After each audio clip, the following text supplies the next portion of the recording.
This is Professor Antonio S. Marahas, and this is Advanced Digital Technique.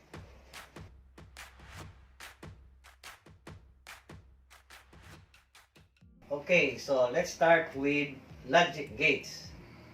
So we define gate as a logic circuit with one or more input signals, but only one output signal.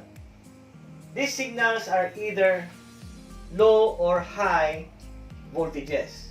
When you say low voltage, that represents a 0 in digital form. And when you say high voltage,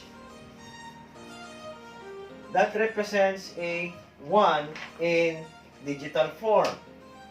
And there are actually different types of gates.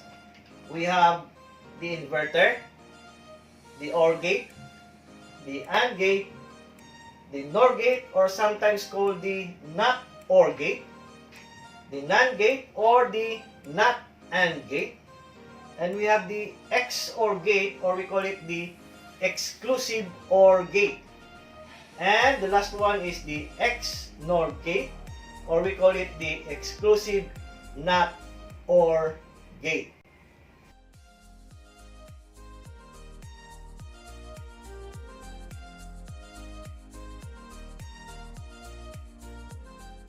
Okay, so the first type of gate is the inverter.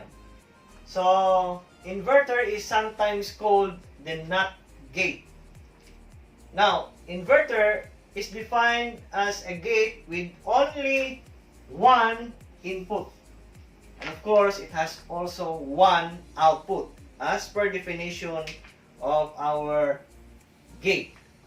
The output of your inverter is always the opposite state from the input. No? For example, by the way, this is your symbol of your inverter. So we have one input and one output. Okay? So if your input is represented by A, then the output is A complement. In your Boolean algebra later, the complement here is actually the NOT gate is actually represented by the inverter. Okay? Now, so this is the symbol.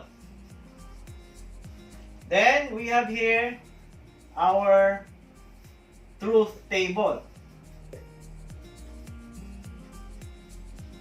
Okay? So we have here input A, and then we have output A complement or A NOT. Okay? So if your input A here is 0, that is this one here, then once it passes through an inverter, the output becomes 1. Okay? So as per definition, the output is always the opposite state from the input. So if the input is 0, then basically the output is 1. Now, if your input is 1 or high voltage, the output becomes 0 using your inverter.